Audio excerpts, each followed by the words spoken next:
ତା ପାଇଁ ମୋ ଭଲ ପାଇବା ଥିଲା ନୀରବ। ଅନ୍ୟ ସବୁଙ୍କ ଭଲ ପାଇବା ପରି ନୁହେଁ। ମୋ ଭଲ ପାଇବାକୁ ମୁଁ ଏକା ନିଜ ମନରେ ରଖିଛି। ସେ ମୋ ପାଇଁ କିଛି ବି କରିନି, ତଥାପି ସବୁଦିନ ତାର ଟିକେ ହସ ଦେଖିବାକୁ ମୁଁ ଚାହିଁ ରହିଛି। କାରଣ ତାର ସେଇ ଗୋଟିଏ ହସରେ ମୋର ଦିନ ଗୁଡ଼ାକ ବି ଯେମିତି ହସି ଉଠେ।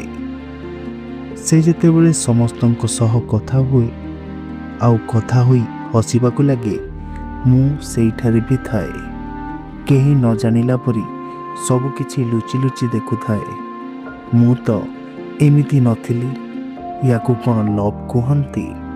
One side love. ମୋର ସବୁକିଛି ତା ପାଇଁ ବଦଳି ଗଲାଣି, ହେଲେ ମୋ ପାଇଁ ଟିକେ ହସ ତା ମୁହଁରେ ଏବେ ବି ନାହିଁ। କେବେ ବି ତ ମୋ ପାଇଁ ତା ଆଖିରେ ସେମିତି କିଛି ମୁଁ ପାଇନି। ସବୁକିଛି ଜାଣି ସୁଦ୍ଧା ସେ ଅଜଣା। ଶେଷରେ ଶୁଣିବାକୁ ପାଏ ସେ ବି ମୋ ପରି ଆଉ କାହାକୁ ଭଲ ପାଏ।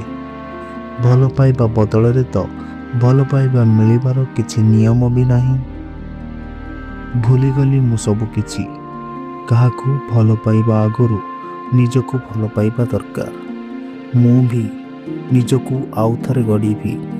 ସବୁ କଷ୍ଟକୁ ଲୁଚେଇ ହୋଇଯିବି ପୁଣି ଥରେ ଶାନ୍ତ, ନୀରବ, ଗୋଟେ ନୂଆ ହୃଦୟକୁ ଭଲ ପୁଣି ପାଇବାର ଅପେକ୍ଷାରେ।